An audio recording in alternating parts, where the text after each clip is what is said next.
Alright. Well, welcome to COZSNUG night. Yeah, lead us off, Ash. Tell us all about it. Oh, I'm so glad you're here. COZSNUG is a word that we've put out. It means to be cozy towards others. And here we are, in a group. What we like to do for our COZSNUG night is just to get into a group and talk about life and feelings. And sometimes we've asked each other, questions about life. Sometimes we just talked about, what's been on our minds. Talk about our disappointments, talk about what we're proud of, like primarily questions to empower our empathy is our primary goal. Yeah. Awesome sauce. Yeah. So what direction do we want to go in? Last week was pretty cool. Yeah. How's everyone's week? Yeah, how was everyone? My week's going pretty good. I feel really productive that I was able to get that writing digitized and sent off to everybody. So, Oh yeah, I know. Cool. I'm so glad to see that. Made me feel very productive. Nice. That's awesome, Kelly. That's a good feeling. It's like an accomplishment. Yeah. Satisfaction. Yeah. Usually I'm just sitting around doing nothing, so when I feel accomplished, it feels pretty good. Do you have big old huge dimples that are hidden by your beard? I do.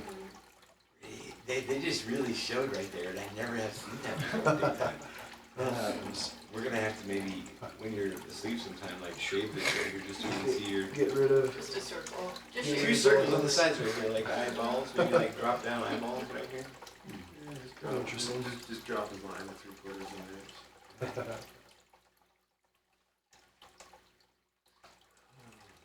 All right, what do we want to talk about? How about your week? Let's see, my week. We're redoing the whole entire website. We're doing everything. We made a lot of advancement. It feels so amazing how fast we've figured some stuff out. We're really going to focus everything. We've got all these things that we had named. They're all nice names and stuff, but all of them point towards what we're doing right now. Here, where we're actually learning to find that place between where we can get the part of code. So we're really trying to emphasize this is a thing where there's a place where we're vibrating as a receptive, relatable thing versus resistant. And there's nothing right or wrong. I'm not saying there's anything right or wrong with when you're being relatable and when you're not being relatable.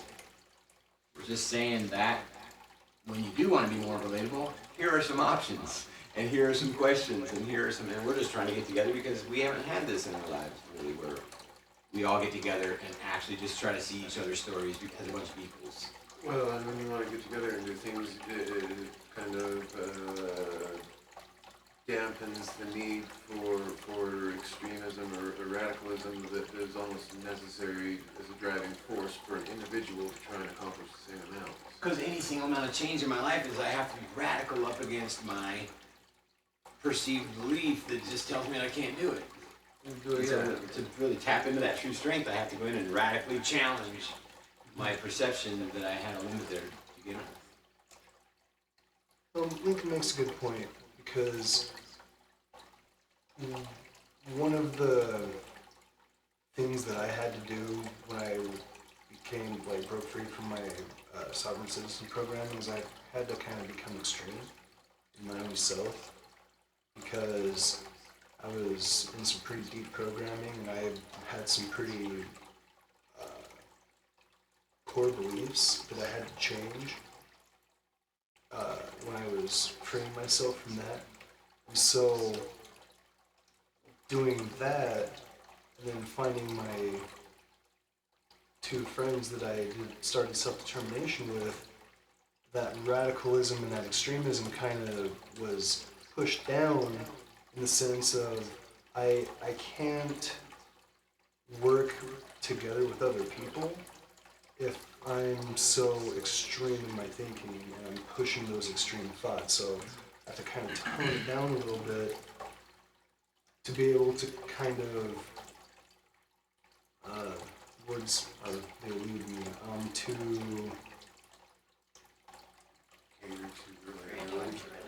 We're relate working on to- common ground. So to be relatable. Does it feel like this, Kelly? my really super fundamental religious phase in my life, I had this idea that, how do I say it? Because I don't want anybody inside of religion right now to think that I'm actually trying to challenge their beliefs, because I'm not at all. I'm saying from a starting point right now, everything's okay. In the now, in the present moment, everything's okay. That's where we're starting. That's where relatability starts, is what I'm saying. That's what we're saying. It starts right there. We're babies at it right now. Look how much of babies we still are at the, we don't have all of our stuff all figured out. We're okay. We like the idea of just doing this organically, that whatever pace we whatever, and we're always gaining all these new little nuggets, and the things we talk about afterward are all just so valuable. Well, this thing I got from my religion, my deeps, my depths of standing up for this this belief that it was so enamored. It was like the most important belief ever, possible. I mean, it literally drove every single part of my entire existence. The belief that I knew that I had this truth of an understanding of how it all worked. Wow. And then starting to see and be willing to actually ask myself a question that would just challenge every single aspect of what my most fundamental core beliefs were. Well, this process of going through this, I don't even know how to put this into words, what I'm trying to say on this. I might come back to it, because it's developing for me even now as I'm trying to put all these puzzle pieces together even more than I have before. But the value of being able to actually just stop everything right now and say, hey, I can be okay with the fact that everything's okay. If I accept everything that everything's okay. If I accept everything right now that everything's okay. Is it really? Is everything okay in the now? Is it really okay? Is it? If I keep going like this and I keep on asking myself if everything's okay, at what point am I going to say no or yes? If I just keep on asking myself, well, it just seems like everything's still okay. I'm still able to just sit here and ask myself the question. I mean, everything just keeps on. So what is really wrong with anything in the present moment? Now, if we're hell-bent on actually supporting some cause, then we're ambitiously approaching people and we feel like we have this need to proselyte to them. Yeah. And the need to proselyte to somebody, what does it say about an individual? I need to teach you that I have a best way of thinking. I need to teach you how exclusive I am. I need to teach you that all I know is to walk around and say, everybody needs to listen to me because I have a most exclusive way of understanding truth, and you'll eventually come around to my special way of seeing things. Well, I mean, Highly relatable, right? I've observed it's kind of just a principle of consciousness in general that it is contagious. It's always trying to gain agreements with other consciousnesses. Yeah. In order to further fulfill and Constantly looking for allies. right. Just and, like and supporting energies. You know, Right. because as soon as another person jumps onto an idea, that idea gets bigger. That idea gets more Like-minded real. individuals. Right. We strive to be around like-minded individuals. Right, and that's because of the contagion concept of consciousness. It's constantly trying to expand itself, and it's collaborative based. I agree with that. Yeah, it's Collaboration can be pretty contagious too. Well, as the group think of the same principle. Right. Once you Yeah, once you create the what you call it, pre-told The egregore? yeah. Once you create the egregore, now you've got your own entity that is the creation of the consciousness is contributing to it, and so it's going to carry and have its own desire to collaborate with equals, which is maybe other groups of similar size, standing, and goal. That makes sense. And purpose. But it's the same principle, just scale. That makes sense.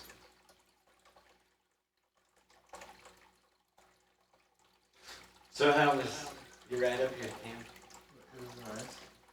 Hot. I don't have AC, but it's nice. I did that last year.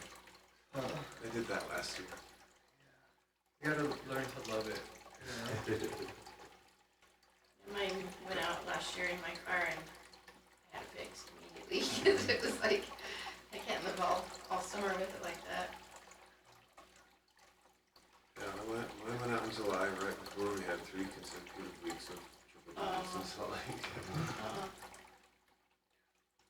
What I moved into because I got here last July. And then you had our, You got here kind of towards the end of it though. Because of the I high came desert. like right in the middle of the triple digits. That was this weekend. Last week. then you had our longest winter in 20 years. Yeah. I was working at the ski resort. Oh. So you had a nice long run of that, Yeah. our cryogenic zone that we Yeah. moved into. How you doing? Good to see you. So we were just asking how everybody's week was. So how was your guys' week, if you don't mind? It's pretty good. Look at how bright they come in here. Look at how your Oh. smiling faces are just so bright. Nice. Well, now we're moving to Ogden. Put in an offer in the house. We got accepted, and so now it's going through that whole So process. exciting. So exciting. I'm so Heck yeah. glad about this. That good? So nice. Puts you a rung up fermenters in the eyes of the law. Yes, sir. I'm also like, as a minority. Yeah. Yeah. That's how I feel. Well, congratulations, guys. Yeah. That's awesome. That's awesome. You're awesome. You'll find that your economics is greatly broadened in opportunity by not renting. And then the longer that you know, pay into the asset, and then the more of those opportunities. you get. Right, you're not throwing your money away, it will come back. You're building wealth, property. Yeah. Put work into it. And Mm-hmm. Oh, Make yeah. it more valuable. Oh, yeah. Make it your dreamy little place to be. Sweat equity provides the biggest return, for sure. Personally, my week was really a lot. A lot of patience was tested. Yeah. You can tell us about it, you know, if you want. What was the biggest thing? Everything. Everything? Wow, that's an intense week. My patience, I feel like I've been so patient for so long, and now it's like, okay, how much more patience am I going to require? Right, that's like the ultimate of patience, right? Though, when you've already waited to the point you were like, yes, I have so much patience, so I can wait forever. And then you wait forever, and then you have to have more patience. What is this? Everything hell forever at that point. Yeah, not even with like waiting, it's just like, I'll wait forever. I'll sit and wait forever till I get up. I'll sit and wait. But like, with like, just work, really, that's about it. A lot of people all at one time. That's an overdose. So hopefully tonight is very decompressing, or very balancing for you. Yeah.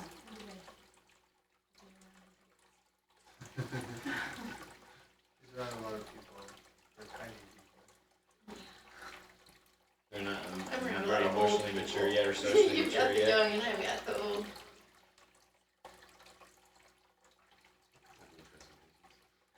It sounds like you're What am I supposed to do? training your patience. They're babies. I have to be patient. They're babies. I have no choice. Yeah. It's funny. It's funny to you, I'm really sure. Well, no, it's not. I don't know, because I feel your intensity of the stress of it. Anyway, how was your week personally? Good. Mostly good. Working is cool. I love working with trees. I'm learning more all the time. And it's like we're constantly shifting, changing situation, like just for the better, it seems.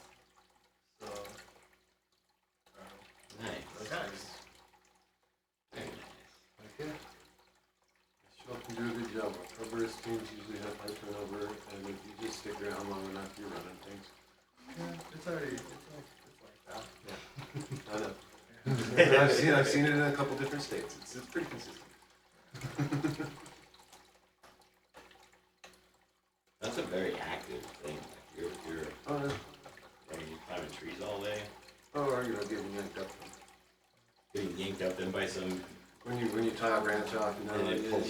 and you don't really, guess its weight correctly, and you're the one on the other end of the rope, and there's not a second person.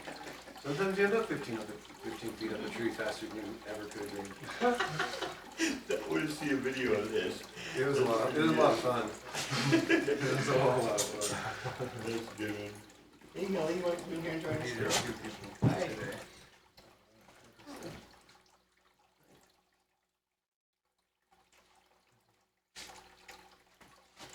All right, so what do we want to talk about now, guys? Everybody have any good ideas? I really liked how you talked earlier just about the simple question of just asking yourself, do I believe everything is okay in the present moment? Because if you answer yes or no, yes, great. But if no, you can then ask the following question, well, why? And it's this immediate, you can immediately find an action to make your life better and more enjoyable because you immediately know why you're not enjoying this present moment. Wow, yeah, so you just immediately brought new, like, a level of awareness to yourself or whatever. And it's like the key for the procrastination lock. Right? It puts you right in the present. I mean, if you're in the present, it's like, well, there's nothing you can do about tomorrow or later. It's like, what difference it's now or never. Mm-hmm. You know? Makes it real easy to quit with the tomorrows and the laters and the whatevers. You know that actually, I'll mention this because that just made me think of this. It became really, really effective when I figured this out, and I have not thought about it for a while because it was a little while back. But there's a bunch of skills that I gained from learning this little tiny thing, and so I'll just say right here. Whenever I'm in the present moment and I say to myself, "Hey, is there anything I'm avoiding? Is there anything I'm avoiding right now? What's the biggest thing I'm avoiding?" If something comes to mind right then, usually something's going to come to mind. Because we're all avoiding something. Haven't we all suppressed am I avoiding? some parts of our shadows? Haven't we suppressed? Haven't we all suppressed? And we know what that's like. We're the experts at it. So now we're trying to be more open and just be more, let the light shine in. And hey, the truth is the truth. It is what it is. I need to be 100% honest or else I'm not even a relatable thing. Everything that's honest is in the now. And I found out that it's just the doorway to love. Presence is the only doorway to love. And here's one of the ways that I found it out. Ask yourself, what am I avoiding? The second that thing comes to mind, close your eyes and imagine that thing just being in like a mist right in front of you. And it's in front of you. It's not part of you or anything, it's just right in front of you. And you keep your eyes closed and you keep visualizing it. If you want to do it right now, you can. It just takes like a couple of seconds. Close your eyes and just think of anything you're avoiding. And all you're doing is just placing it in front of you. Now, let that thing intensify in your mind with the pain associated with why you've been avoiding it. What is the pain that is associated with it?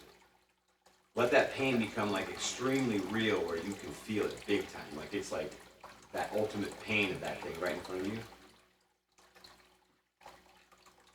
As soon as you know that you feel it with really good intensity of your emotion, and emotionally, let your emotions drive you into this, but just allow yourself to just pop right into that mist in front of you and become one with it real quick.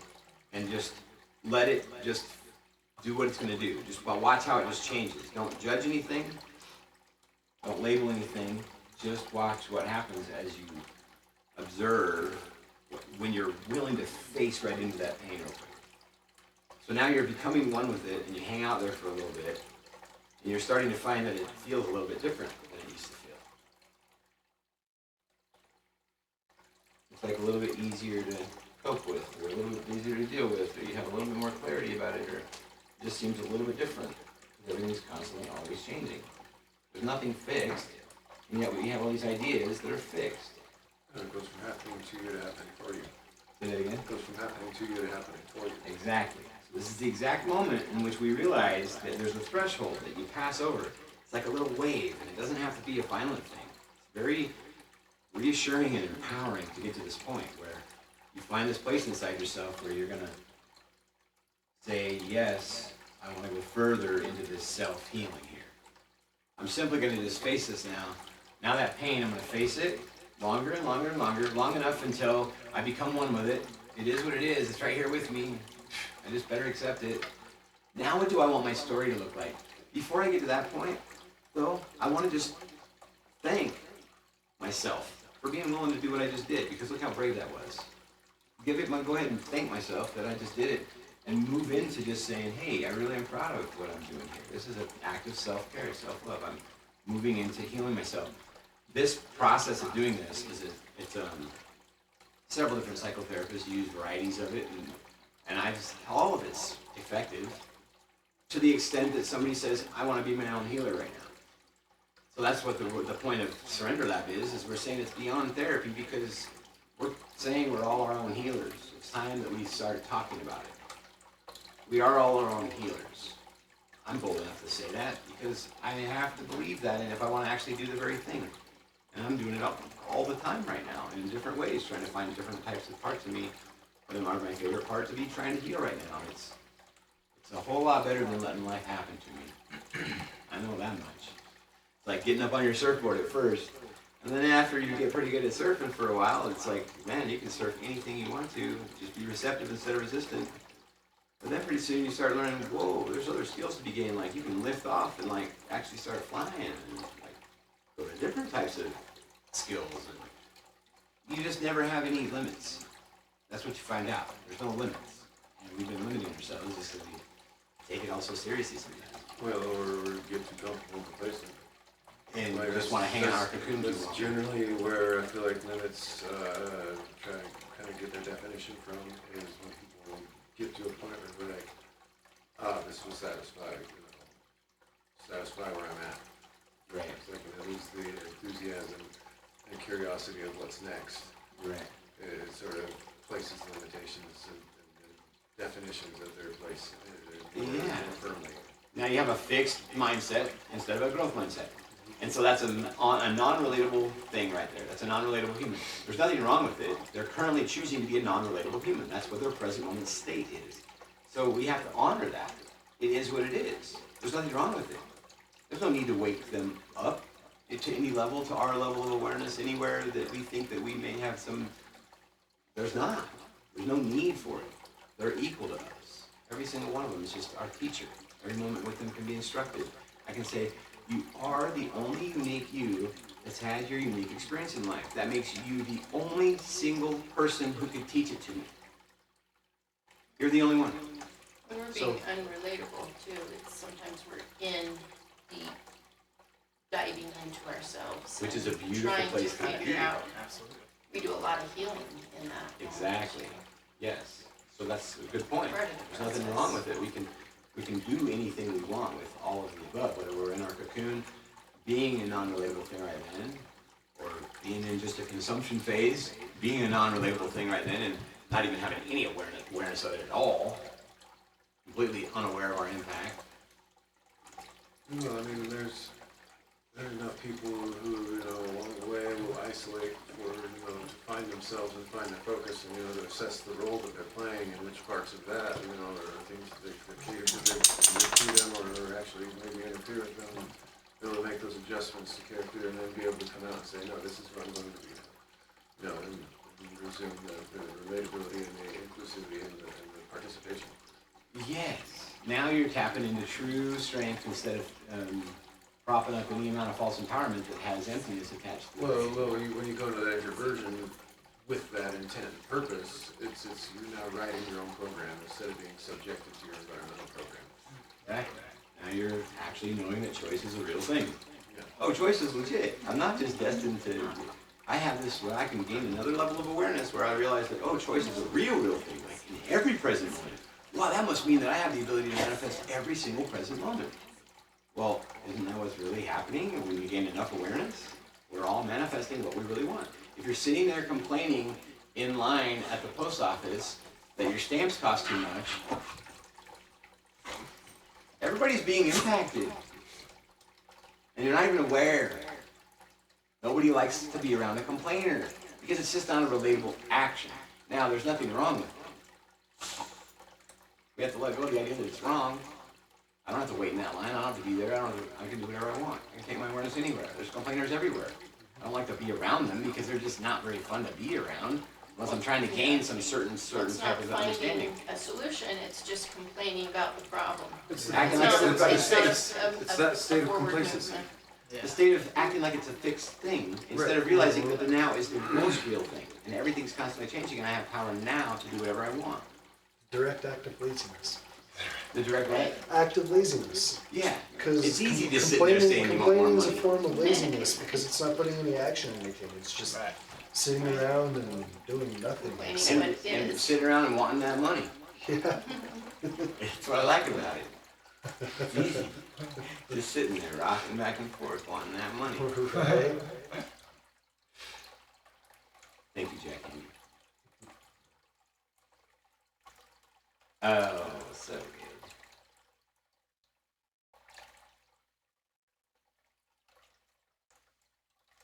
What was that other thing we were talking about in the very beginning that we potentially wanted to talk about tonight? I wanted to bring up, and I wanted us to have a quick conversation. We don't have to get big into this. I just like the idea of us possibly talking about. I love Kelly made a comment last week, maybe even after we were done. We were like, oh my gosh, that was such a good point. That fits so perfectly into a COZSNUG night.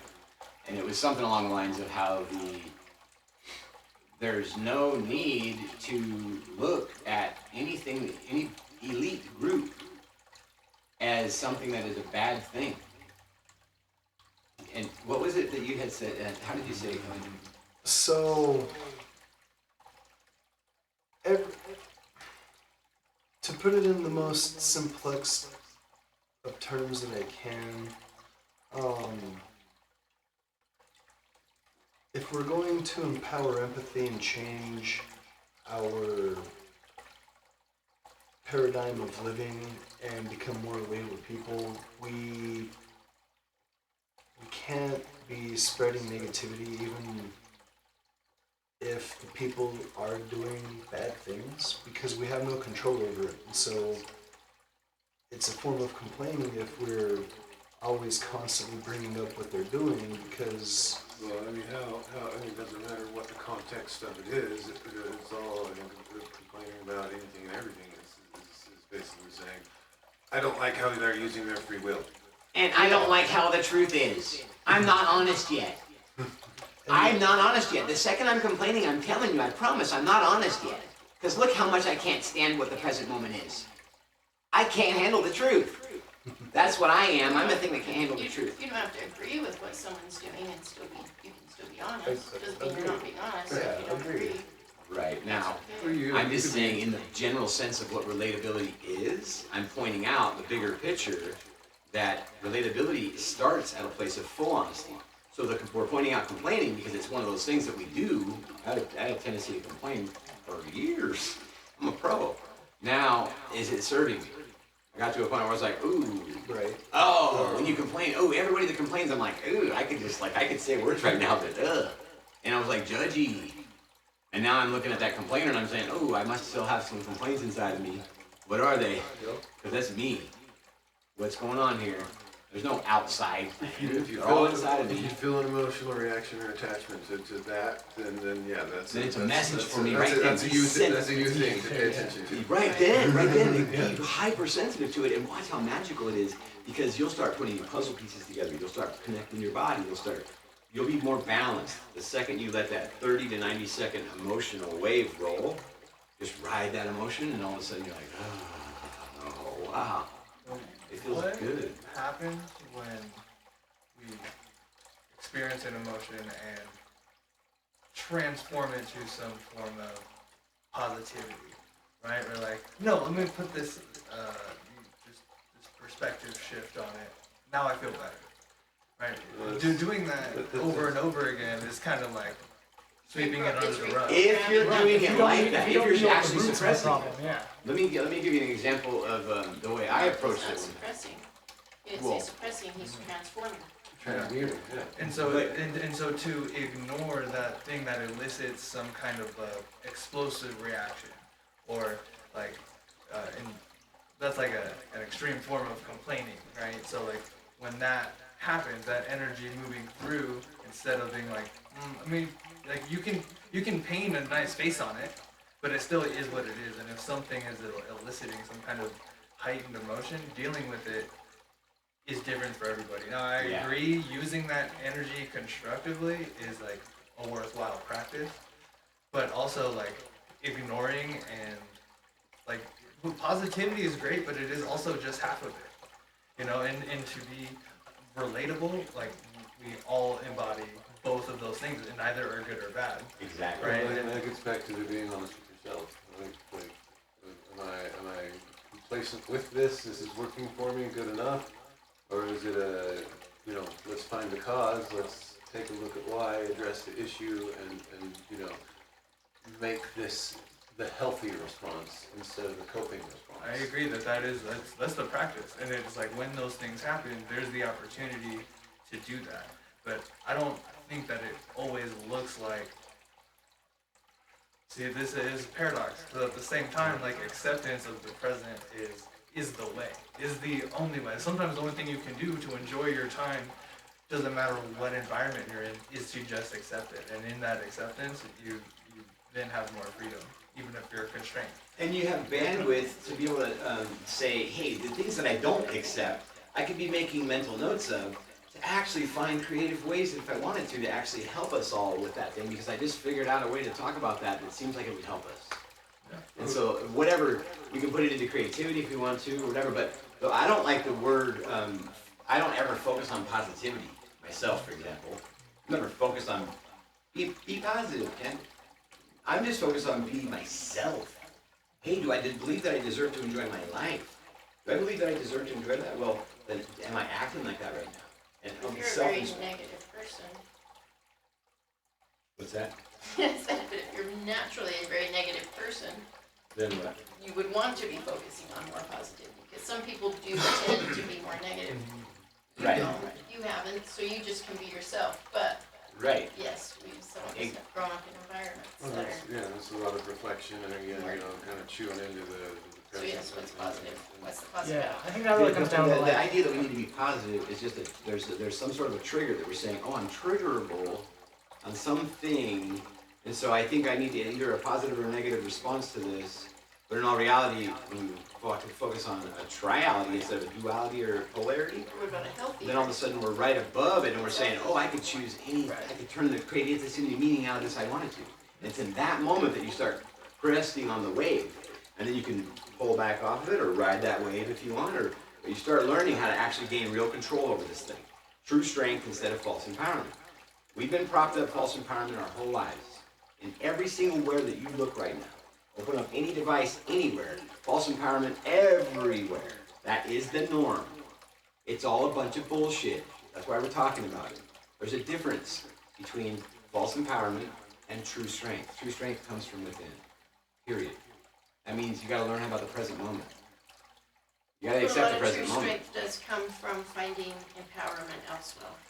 Yeah, of course. You can gain it anywhere you want to. You can gain it in your most. Whether it's sure, you know, like your love for your family could give you some insane empowerment, and that's something, you know, outside of yourself, right? You know, that's, you still have to have, you can recognize that that strength is still from within you. Your love for your family brought you that strength. Yeah. and came from, whether it's false or whatever, it came from somewhere. So it's okay. Well, it's just, if it's just your experience, it's just your experience. Anytime you encounter an oxymoron, that's a place where your conscious decision defines whether it's the one side or the other. Exactly. Now we get to determine that we're the ones creating the meaning. So if we're the ones creating the meaning in the present moment, stop and just think about that. You don't have to think about it for very long to realize where your real true power lies. Look at how I've been really avoiding seeing how powerful I really am. Because some fear. And there's nothing wrong with having fear. But what is fear? A mind killer. It kills everything. It just sits there and tries to act like everything's fixed. Hey guys, be afraid. What the hell is there to be afraid of? Really? Fear is the What's there to be afraid of? Really? Fear is the action obstructor. Exactly. Can you say that again? It's a proactivity. Fear is the action obstructor. Yeah, like looked at a proton and just said, wall. No, you stand right there. I'm gonna call you a fixed proton. You can't move right now. Is that what consciousness is saying when it's interacting with the field and then just like creating matter? Well, the mechanical one. Because if it's just this wave, this fluid soup that we're in, and then we just like through focus and attention and awareness, just like coalesces this stuff into particles, consciousness interacting with itself, like giving it form. It's like, yeah, we're just not. Yeah, exactly. Yeah, I just see. Everything is levels of consciousness. Every single thing that we're projecting, every single thing that we're calling is instead of the void and emptiness behind it. Everything we're ising. Levels of consciousness and increasing complexities of harmonic geometry. And some of them understand all of it, and some of them understand none of it, and the varying levels all in between, and there's then every single ounce of the harmonics and geometry and mathematics and musicality. They're all like pure things. Like if you do these numbers in this way, then it's musical. If you do it like this, then it's a non-musical sound.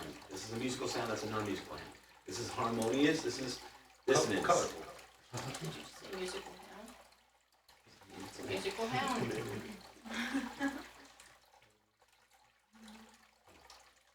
So, talking about ignoring things and what you were talking about, I really like what the old Stoics had to say and their Stoic philosophy. Basically, don't focus on what we can't control because then we basically become a slave to it. And we can acknowledge its existence and work in ways to bring about our acceptance of it in however ways we need to, even if we can't accept it. And either accept it or not, like, that's where the paradox kind of comes in, like he said. Well, it kind of comes down to like, The Serenity Prayer is if you can't 100% accept Stoic something, principle. Yes, 100%, 100%, yes. almost word for word. You know, there's this though, is it acceptance inherently complacent? If a moment is causing some kind of No. angst, accepting it is like, let me feel okay, feeling okay with this. No. I would say that's a really good point, though, Ken. Because then I would say your only point of real true power of realizing you have full choice of all the choices is to accept it first as just the very first baby step. Now I'm a relatable thing. Now I'm aware again. Now I have clarity. Now I have my vitality and abundance back. Now I can actually, here's what I'll decide. Because my awareness is now in the pilot seat. Got the ego over here in the co-pilot seat buckled in saying, hey, we're still taming the inner critic right now. We're still learning lessons about how to like listen to learn instead of listen to respond and react. We're still doing some things, some baby steps about how learning to become a relatable thing. There's nothing wrong with any of it. It's just how maturation works. And so there's all varying levels of consciousness, which are all varying levels of maturation in how consciousness works.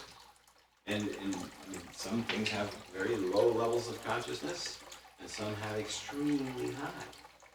So much so that they can be consciously involved in other things right here all at the same exact time. Like, I don't want to get into it right now. Like a cat who's participating in unknown levels that we aren't aware of.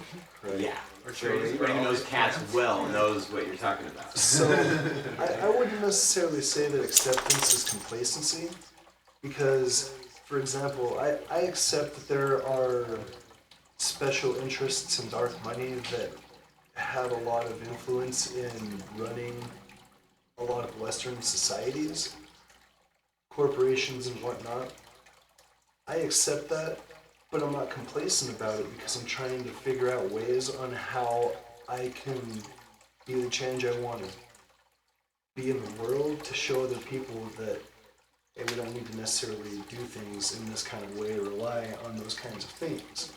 And so complacency, I think, would be more of an acceptance to the level of the direct act of laziness. It's acceptance to, oh, well, whatever, I can't do anything about it, so whatever. And it's like, well, there are many ways to do things.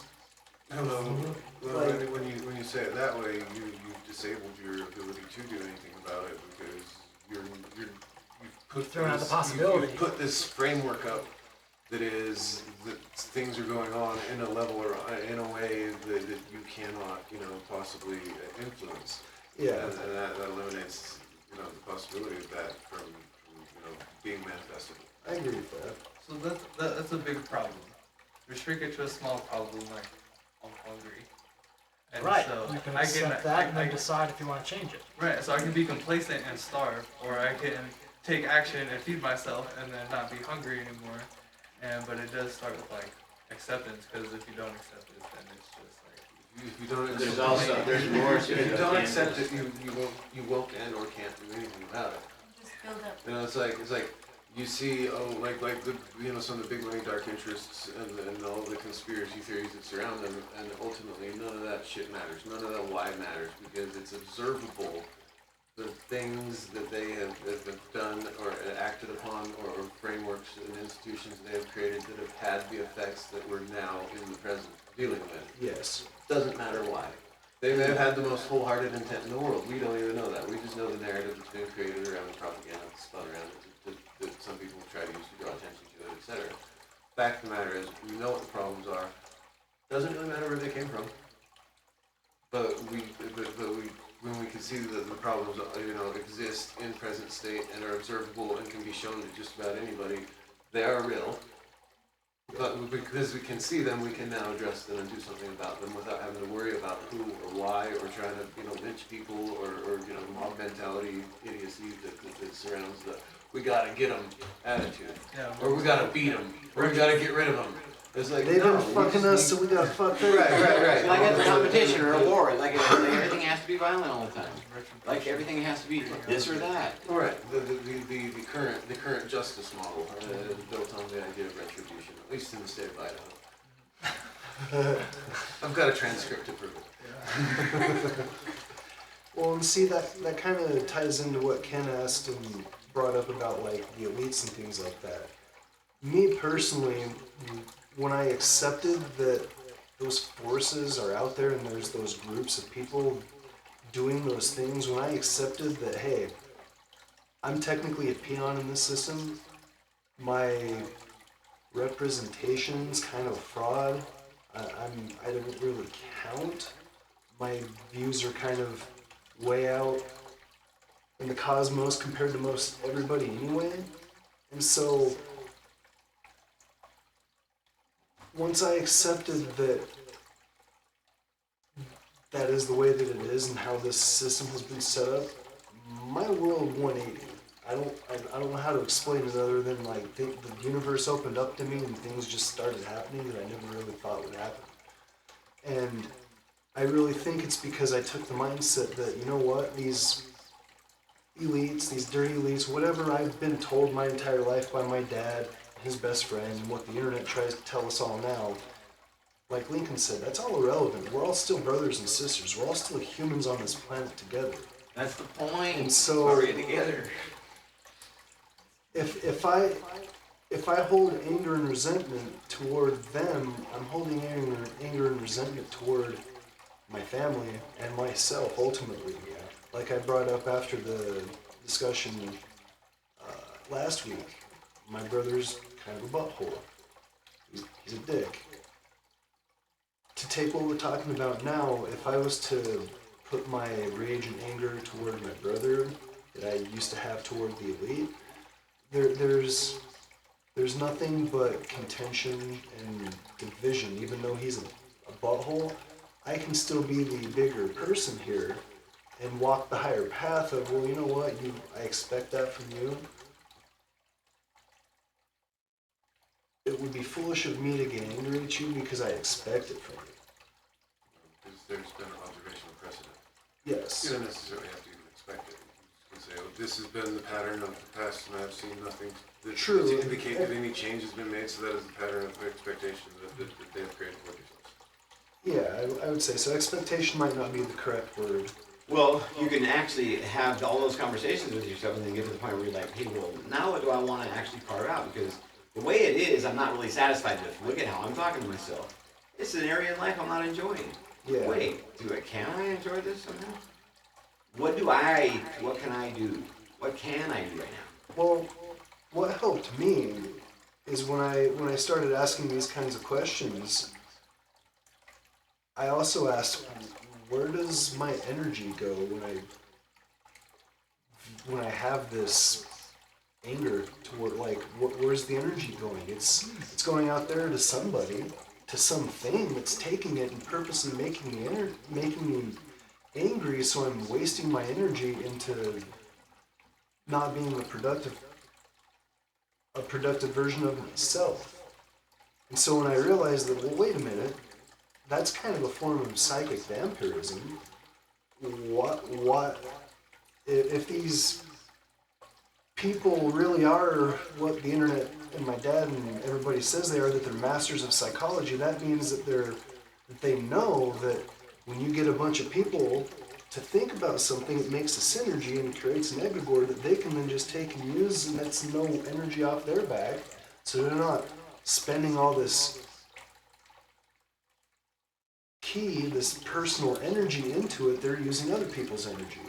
And so when I realized that, I was blown away and was like, wow, like, hating the elites is wasting my energy and somebody's leeching it.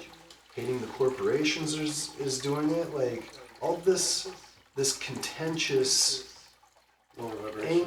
lower vibrational, divisive energy, I was being poked and prodded to bring that out so it could feed something. I still don't even know what it's trying to feed and why it's going on. But when I decided I don't want to feed that thing, that object anymore, I think that's when my life did the 180. It was like, oh, okay, well, here, you've kind of leveled up. Here you go. Well, here, keep all your own energy. Now how do you feel? Yeah, now what are you going to do with all this now that you have all your own energy? So Point of empowerment. yeah, it's hard. Trust me. I grew up in a conspiratorial house. My dad. It's been habituated. Yeah, It- everything gets tricky. Yeah, I was taught to hate all the elites because they're dirty, rotten, rich sons of bitches that are out to fuck us all. And it's like, that might be the case. But what good do I get thinking about that and wasting my energy on that? Because now I'm not working on self-determination, or now I'm not working on writing books, or programming, or coming to COZSNUG and trying to empower my empathy and become friends and more friendly with people and make new friends, you know? So that's my long rant. I apologize. Love it. No, don't apologize. Never apologize. We love you so Because, much. I don't know, it's really hard. I come from a family, my mother's side of the family is very angry people. Lincoln knows. So it's in my blood to be, like, I don't want to say vengeful, but like, what Perpetually peeved. Yeah, Kinda, yeah. yeah, I guess that's a good way to put it. So I get it, it's really hard, but it's taken me 12 years and I'm still trying to learn how. That's why I'm coming here to try to learn how to empower my empathy, is because for years I'm like, I'm an empathetic person. But until I actually stopped hating on all these external things, I couldn't really empower that empathy that I was telling myself and everybody else that I had. If you have any enemy right now in life, what does that say about you? I wouldn't use the term enemy, I would say adversary, because that If we have provides... any adversaries, the same question. If we have any adversaries in life, what does that currently say about us? Well, in my perspective, if you don't mind, Go ahead. I would say that it provides the means for me to traverse obstacles in that adversariality and to grow as a person. And I think that's why I don't even really like the word adversary, but it's just, it works for right now. It's like, I feel in my reality tunnel, I feel that's why adversaries are put into my path, is to help me learn something that I need to learn in order to mature Yeah, and that would become a more better version of myself. I feel like adversaries are either, you know, darker energies or egregores or egos. That's pretty much all of them. I Fit into one of those that. spots. Like, people Well- themselves are not necessarily adversaries, but their egos will be. Your own ego will be. I mean, shit, I was egotistical for 10 years as a sovereign citizen because I knew the truth and everybody else was sheeples. They're just dumb sheeples. I know everything. I'm working on capturing my straw man and all that bullshit. It was divisive. It's Violent.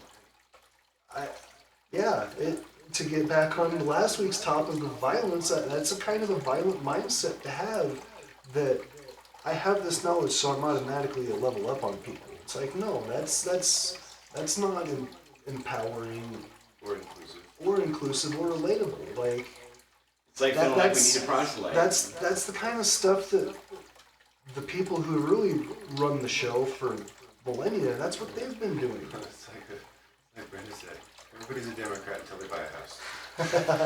Yeah, my girlfriend's mom said everybody's everybody's a Democrat until they buy a house, because she was a Republican, and it's like, well, I guess she's not wrong, but yeah, like, I don't know, I just think I think the easiest way to start empowering ourselves and our empathy is to do what Ken said and just ask questions of ourselves. Why am I angry at this?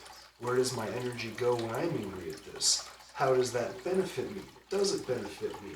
Can I put this energy, no matter what kind of emotion it is, can I put this into something more constructive or productive in my life? Or can I focus it into some kind of an idea with other people that we can work together to try to make ourselves and our families and communities a better place? You just described the way my friend Cam talks about the Y ladder in psychology. There's clinical psychologists who use that all the time. But the Y ladder, just walking up the Y ladder. Well, why did I do that? Well, why did I do that? Why did I? Just get all the way down to the impetus of That's why is one of the things that helped me become as skeptical as I am now, and that skeptical mindset saved me from prison, because I would have walked the path of a sovereign citizen and sent myself to prison because I was down that road. I was going to repatriate the lawful government of the Republic of Utah and all this nonsense crap. So Dude, congratulations on me now. well, thank It's you. like you escaped the cultist. Well, it's still, I'm still deprogramming myself. Like I tell myself all the time, is self-determination a real thing? Like, can we really do it? Or am I still a sovereign citizen? Is the government going to look at me as a sovereign citizen? Like, but I don't care, because that empowers me. It makes me feel good to think about, well, I can come together with people, just like the Founding Fathers did, and determine my own destiny. That makes me feel good. So I keep doing it. beautiful. Thank Yeah, thanks. Sorry for the rant again. you. No, don't. Tune out. Apologize. You know you don't need to. All of us have a rant inside us, sir. So did I give you some perspectives on acceptance versus complacency and righteous anger and righteous emotion energies, and I guess not righteous, but like just powerful energies, and maybe what to do with them? So that's why I went on my long rant, is to kind of provide a different perspective. Yeah, I appreciate that. And yes, finding different outlets for that. It's like using the thing that makes you angry, there's like this inverse, I don't know, healed version of it, where you're still engaging with the same entity, but you're using it in a way that's just beneficial for you and collective. Right. So Well, powerful, yes. on that, the thing that pissed me off the most when I kind of woke up to my legal research stuff was that I was told that I'm the people, that the representatives are me and they're there for me. I woke up to that and that really pissed me off. But that anger, I said, well, why don't I just make my own system? Screw those people. I'm pissed off. Fuck you guys. And that's where I took that anger when I, like, so, and, You start building a framework for the solution. yeah. And And so, then once you clear the anger part of it, you go back and edit and get some of the more malign details out. and so putting those, I really do think I'm gonna call them powerful energies. There's anger, frustration, like all different kinds of those emotions, energy emotions. I think no matter what they are, as long as we put them towards something we feel is gonna actually benefit us positively and better our lives, is what we should be doing with those energies, no matter what they are. That's just my perspective on it. I think it comes down to how you engage with those energies. It comes down to the energy itself is not biased. It doesn't want to go any direction. Just because it's anger doesn't mean it wants to do destruction. Yeah. That anger is just It's anger. it's a frequency, it's just and there. you can utilize it. Utilize it and express it in personal action. You know, like write a thing, record a thing, draw a thing, create. And then, you know, once you've got that out, come back and reassess what you've done with a rational head, and you can really turn it into, you know, valuable things that are inclusive, that are relatable. Yeah. You don't have to, but like, even if they don't start relatable, if you can channel that or transmute it or alchemize it or whatever into action and creativity, like, there is no way that it can be absolutely dissonant or discordant or dark, because creativity is not those things.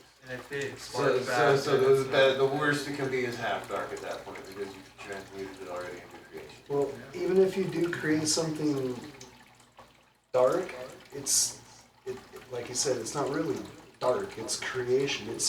It's putting that frequency in a form to get it out. And other people might have a relatability to that frequency.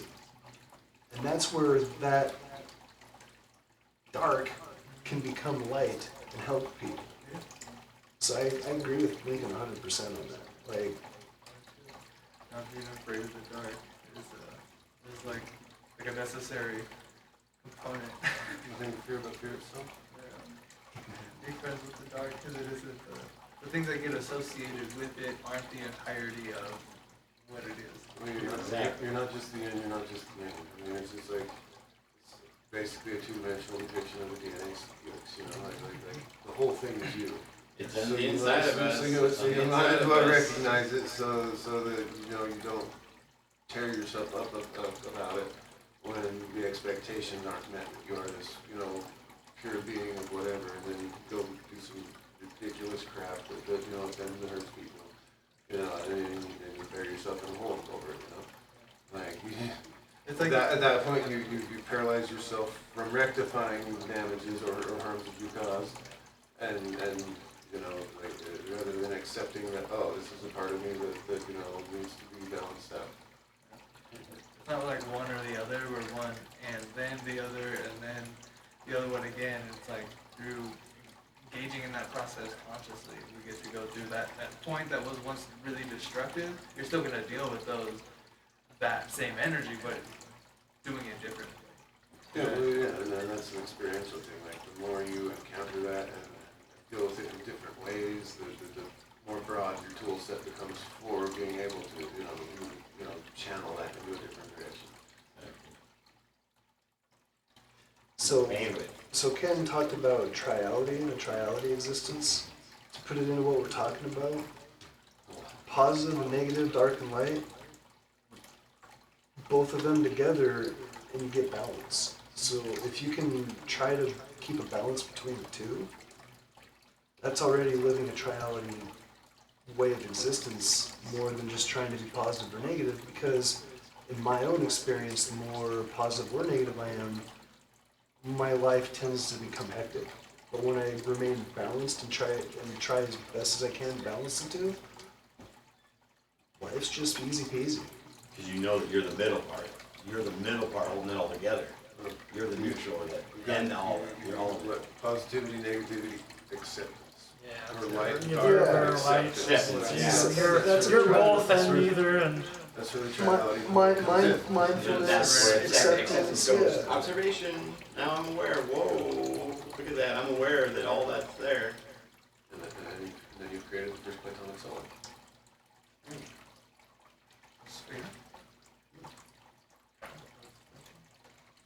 Like, yeah. are we, You talk, just buy are we having talking three about things like that you're trying- geometry, or are we talking about platonic ideas that Plato Oh, came yeah. up with? Geometry. Okay. Geometry. Because if we're getting into the, Yeah, now the again, objects of next stream. the objects of things and things, I'll need to go touch up on Plato if we're going there. Tetrahedron. Well, awesome guys. We're actually about out of time for our stream. I think it's a really awesome conversation. Really very fruitful. Thank you. Yeah. Thanks everybody. That's awesome. Definitely keeps the perspectives fresh and the consideration and thought and relatability. It keeps us pointing at this on a word great- on a COZSNUG, great which level. means relatability. Yeah. It's like, hey, isn't it time for us all to start focusing on actually seeing anything outside of us that's actually happening on the inside of us? Just practice it for a while and watch how beneficial it is to receive instead of resist. Look around you. The universe is your mirror. Exactly. Receive. Then all of a sudden you've been COZSNUG. Or maybe not even your mirror, maybe your hologram.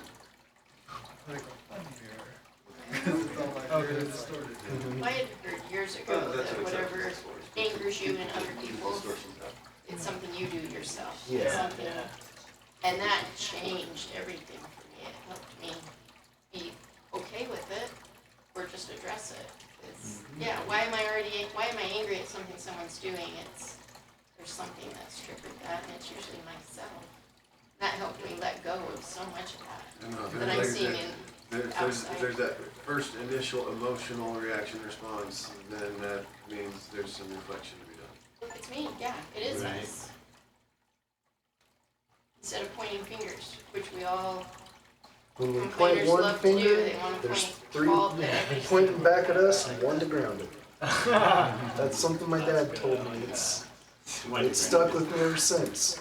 Well, it also kind of ties into the idea of the rule of three, like in witchcraft and energy and everything, that whatever you do comes back threefold. So, you point fingers, there's threefold back, and Yeah, wow, grounding it to the ground to make it an energy flow. That's like- cool. That's a good connection.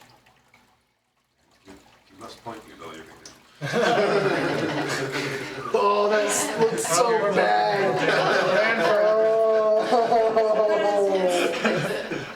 I can't believe I just did that. Oh, that's so embarrassing. Oh, We can do an emperor to make up for it. live on and prosper. Oh yeah.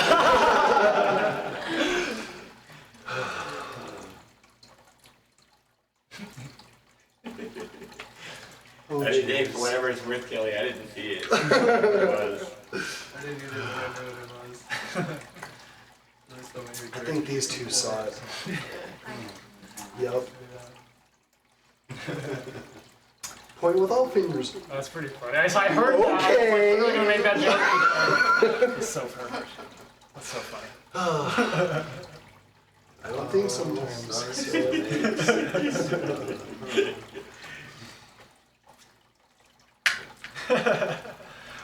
I think we're gonna have to send it off right there. Yeah, that's Beautiful.